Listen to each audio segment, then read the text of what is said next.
Akira. He's got clout.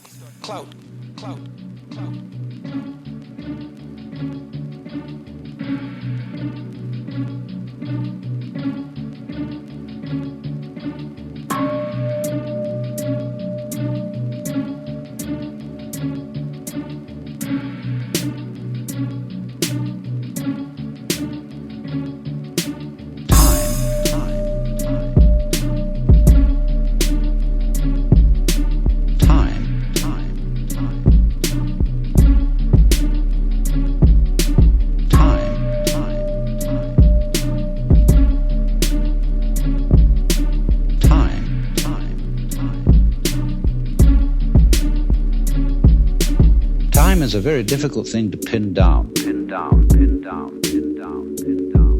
There's a famous saying of St. Augustine of Hippo. When he was asked, "What is time?" he said, "I know what it is, but when you ask me, I don't.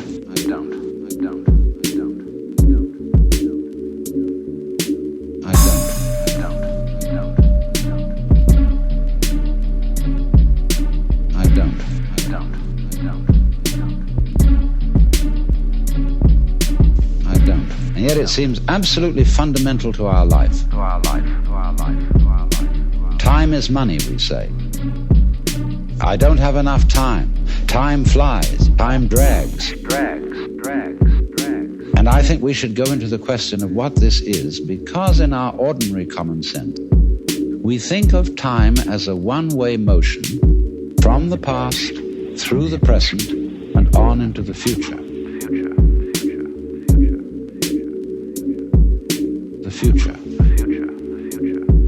And that carries along with it another impression, which is to say that life moves from the past to the future in such a way that what happens now and what will happen is always the result of what has happened in the past.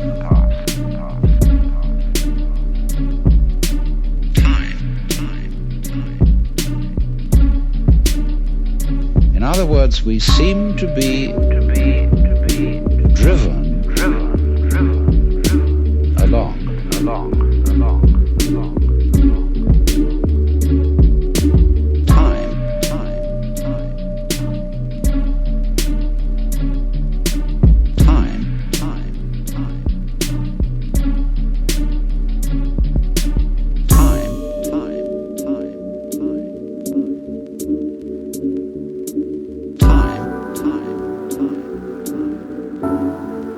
You know, once upon a time it was fashionable in psychology for people to speak of man's and animals' instincts.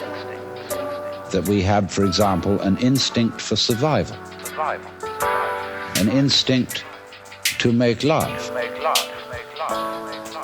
and so on.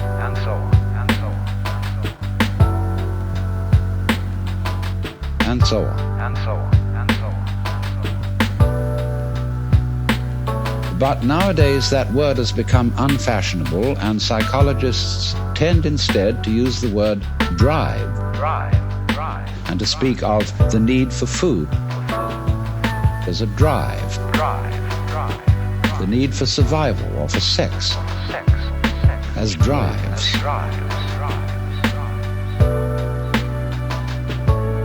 As drives.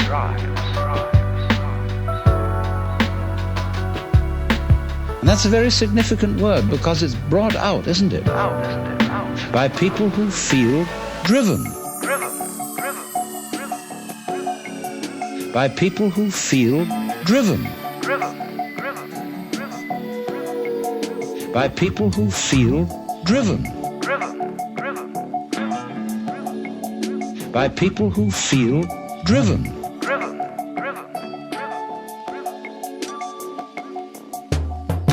I must say personally, if I feel hungry, I don't feel driven. Also, if I feel lusty, I don't feel driven, because I don't say, "Oh, excuse me, but I have to eat." or excuse me, but I need to fulfill my sexual urges, I say hooray. I identify myself with my drives. They're me. And I don't take a passive attitude towards them and apologize for it.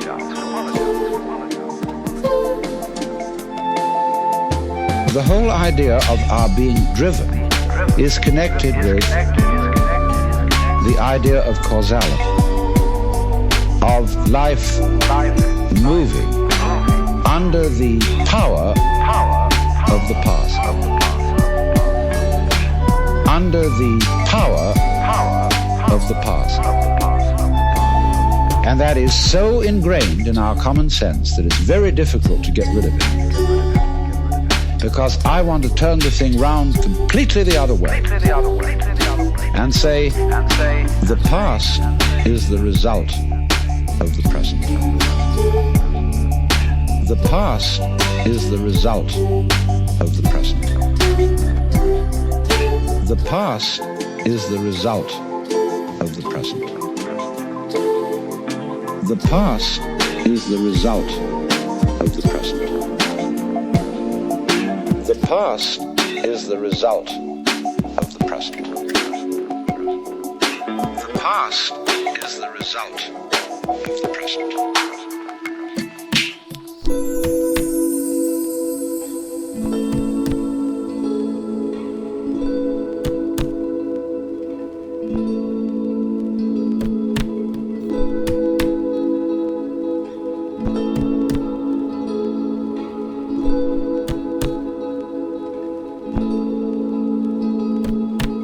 Let us suppose, just for the sake of example, that this universe started with a big bang, as some cosmologists believe.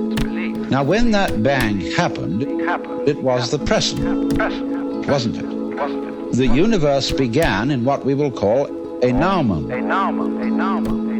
Then it goes on, doing its stuff. And always, when any event that we now call past came into being, it came into being in the present, out of the present. That's one way of seeing it. That's one way of seeing it. But before we get further involved in this, I want to draw your attention to a fallacy in the very common sense idea of causality, that events are caused by previous events, from which they flow or result necessarily. To understand the fallacy of that idea, we have to begin by asking, what do you mean by an event? Let's take the event of a human being coming into the world.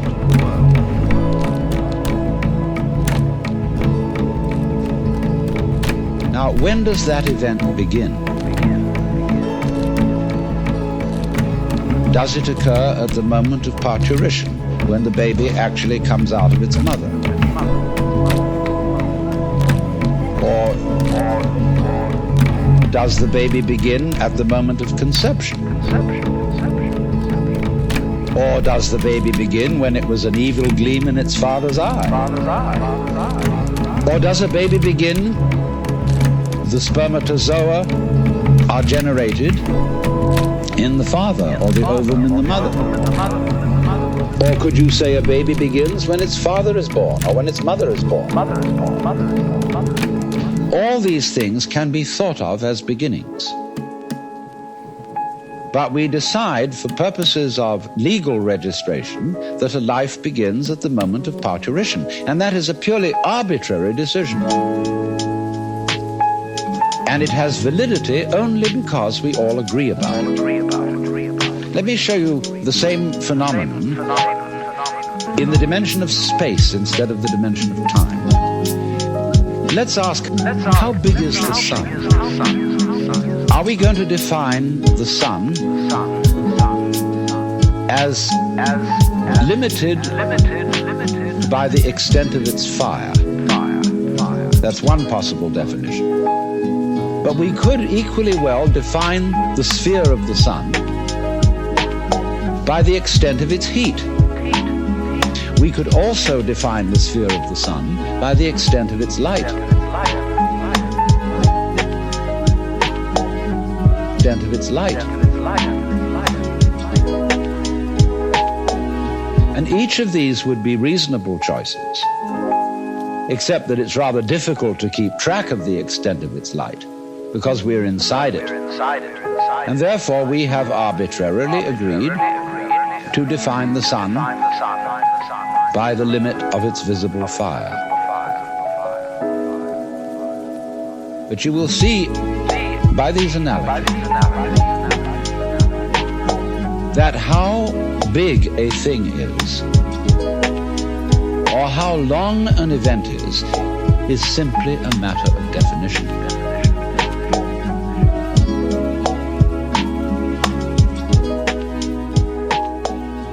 Now therefore, when by simple definition, for purposes of discussion, we have divided events into certain periods, we'll say the First World War began in 1914 and it ended in 1918. Now actually, all those things which led up to the First World War started long before 1914, and the repercussions of that war have continued long beyond 1918. How are we to distinguish an event from its repercussion? Because we have divided events from one another in this arbitrary way, we do that, and then we sort of forget we did it. And then we have a puzzle. How do events lead to each other? Because you see, in reality, there are no separate events. Life moves along like water. In reality, there are no separate events. Life moves along like water. In reality, there are no separate events. It's all connected, as the source of a river is connected to the mouth and to the ocean. And all the events or things going on are like whirlpools in the stream. Because you go there today and you see a whirlpool. You go there tomorrow and you see a whirlpool. But it isn't the same whirlpool because all the water is changing every second. What is happening is not really what we should call a whirlpool, but rather a whirlpooling. It is an activity, not a thing.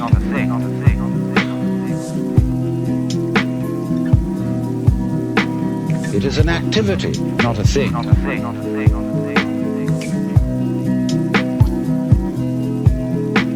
It is an activity, not a thing.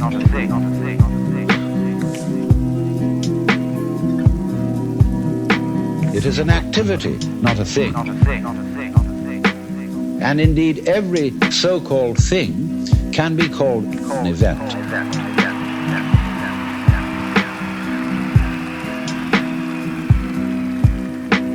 An event.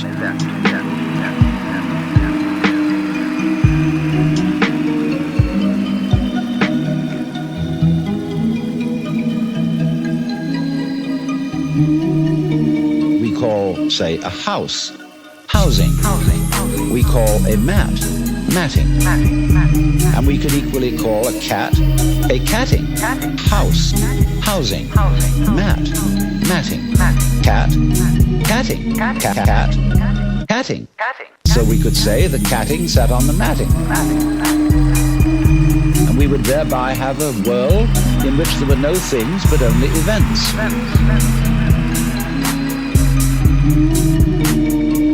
To give another illustration, a flame is something we say, there is a flame on the candle. But it would be more correct to say, there is a flaming on the candle, because the flame is a stream of hot gas. Let's take another amusing example. We say fist, and fist is a noun. And fist looks like a thing, but suddenly what happens to the fist when I open my hand? See, I was fisting. Now I'm handing it to you. So every kind of so-called thing can be spoken of as an event, and because events flow into each other, the fisting flows into the handing, we cannot say exactly where one ends and the other begins. So therefore, if we remember that, we shall see that we do not need the idea of causality to explain how a prior event influences a following event.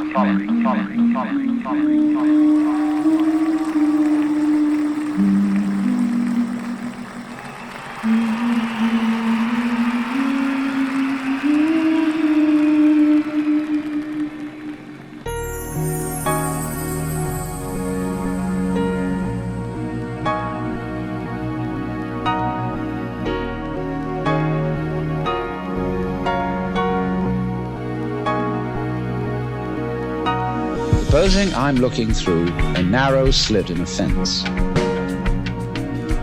and a snake goes by.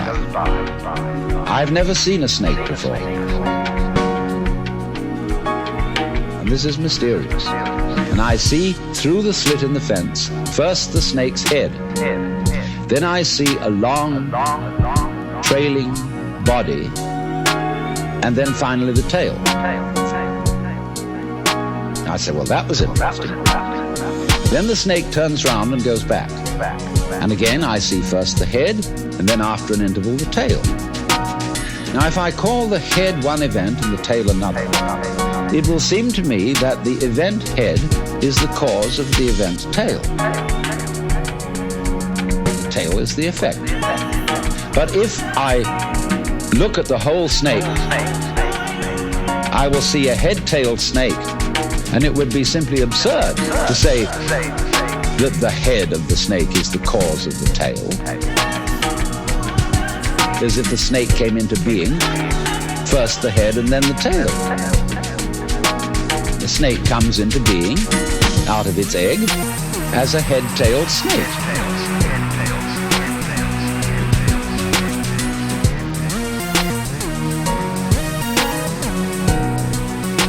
As a head-tailed snake.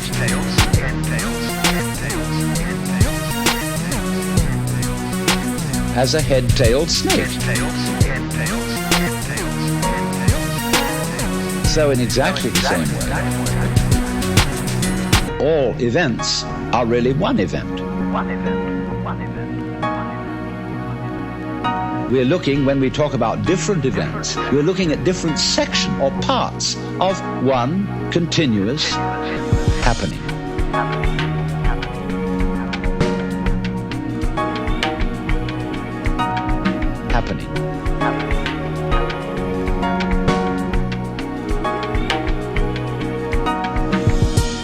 And therefore, the idea of separate events which have to be linked by a mysterious process called cause and effect is completely unnecessary.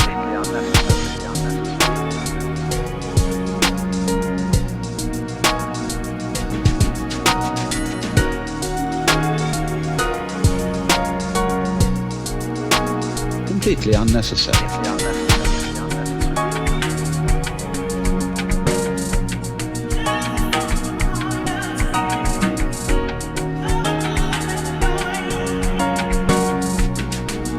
Having thought that way, we think of present events as being caused by past events. And therefore, we tend to regard ourselves as the puppets of the past, as driven along by something that is always behind us. Now, to overcome this impression, it's very simple.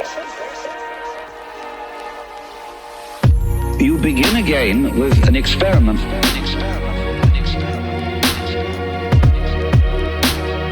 Approach the world through your ears. If you shut your eyes and make contact with reality purely with your ears, and you will realize that the sounds you are hearing are all coming out of silence. You hear, and it fades away. Fades, fades, fades, fades, and finally disappears.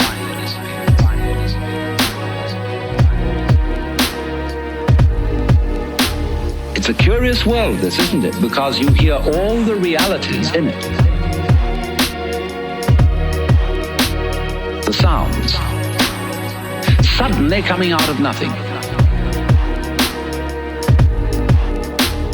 You don't see any reason for them to begin. They just appear, and then they echo away through the corridors of the mind, which we call memory. Now, if you open your eyes, it's a little harder to see this with your eyes because, unlike sounds, the eyes sound static. Or rather, they look static. Everything looks still to your eyes. But you must understand, the world you are looking at, say when you look at a light, that light is vibrating. All material things are vibrations, and they are vibrating at you now in the same way as the sound was vibrating on your ears. In other words, the present world that you see is a vibration coming just as the sound comes out of silence. The light is coming out of space. It's coming out of nothing straight at you now and echoing away into the past.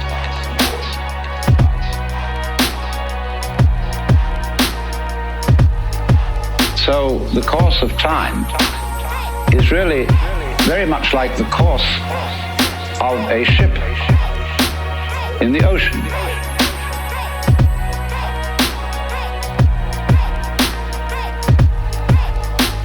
Because here's the ship, you see, and it leaves behind it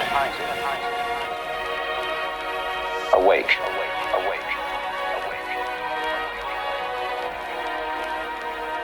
And the wake fades out, and that tells us where the ship has been,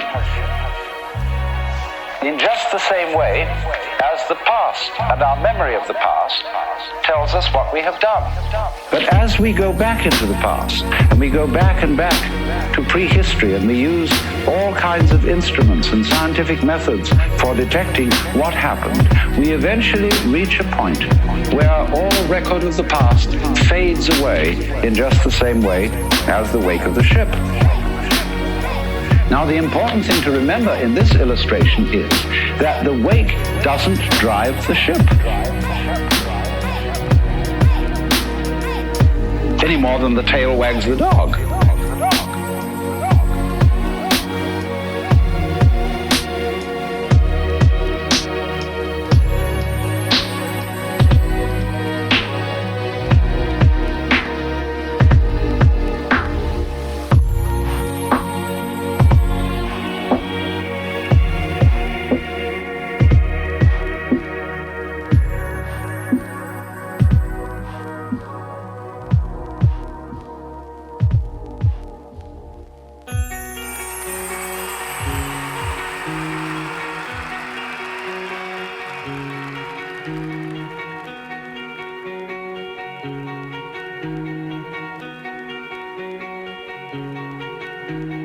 Supposing there's a neurotic, difficult child. One school of thought used to say, well, bang him about, beat him up. Maybe he'll change. But then they said, oh no, that's not fair to the child to beat him up because it was his parents. They didn't bring him up properly. And so then they say, well, punish the parents. Well, the parents say, excuse me, but our parents were neurotic too. And they brought us up badly, so we couldn't help what we did. And so since the grandparents are dead, we can't get at them. And in any case, supposing we could, we would pass the whole blame back to Adam and Eve in the Garden of Eden. And they started all this mess. But then Eve would say, no, the serpent tempted me and I did eat, and it was the serpent's fault. Well, you know, when God in the story of Genesis, asked Eve, "Thou eat the fruit of the tree whereof I told thee thou shouldst not eat?" She said, "Oh, but the serpent tempted me, and I did eat." God looked at the serpent, and the serpent didn't make any excuse. He probably winked. Because the serpent, being an angel, was wise enough to know where the present begins.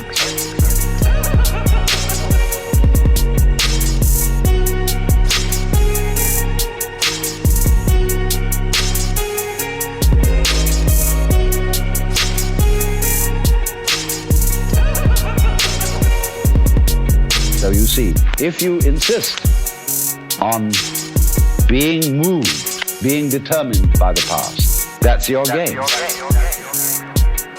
But the fact of the matter is, it all starts right now. But the fact of the matter is,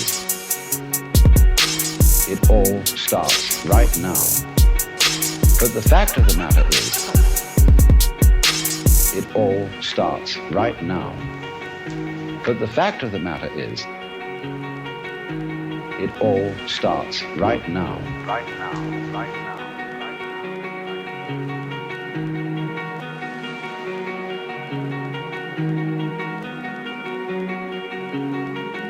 We like to establish a connectivity with the past because that gives other people the impression that we're sane. If you ask me then, why am I talking? Well, I could say I'm making a living this way. Or I have a message that I want to get across to you. But that is not the reason. I'm talking for the same reason that birds sing and for the same reason that the stars shine. I dig it.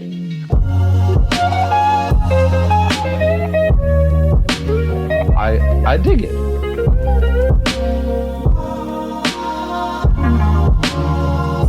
I dig it.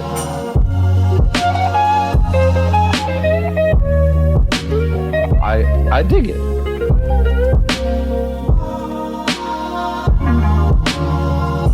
I dig it. Why do you dig it?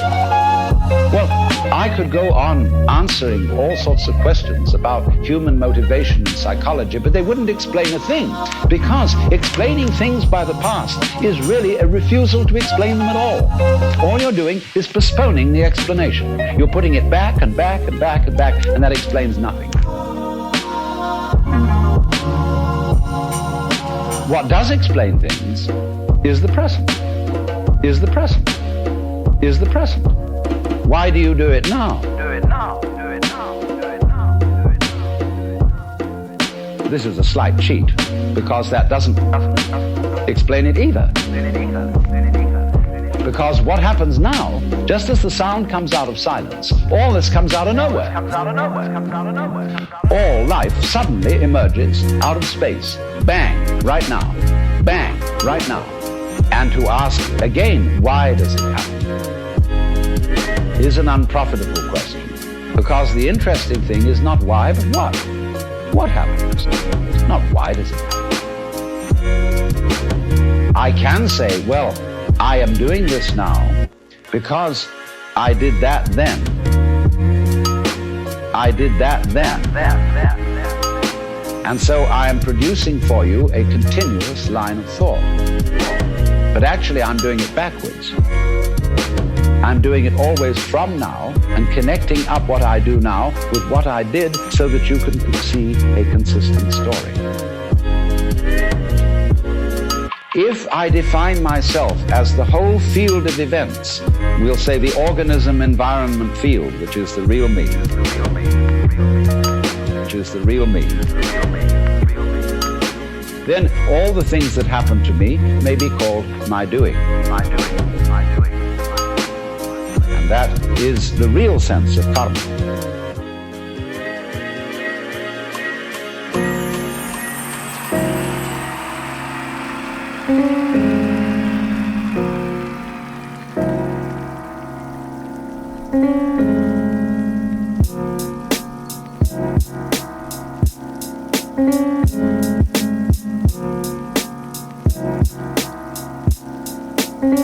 when we speak about freedom from karma, freedom from being the puppet of the past, that simply involves a change in your thinking.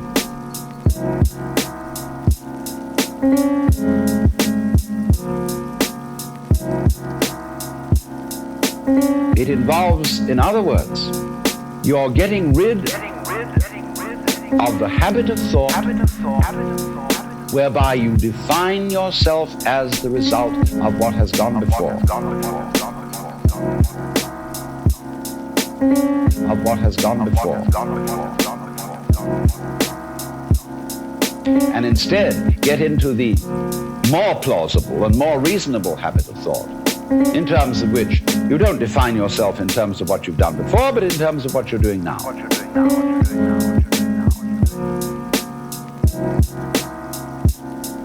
What you're doing now. What you're doing now. What you're doing now. What you're doing now. What you're doing now. What you're doing now.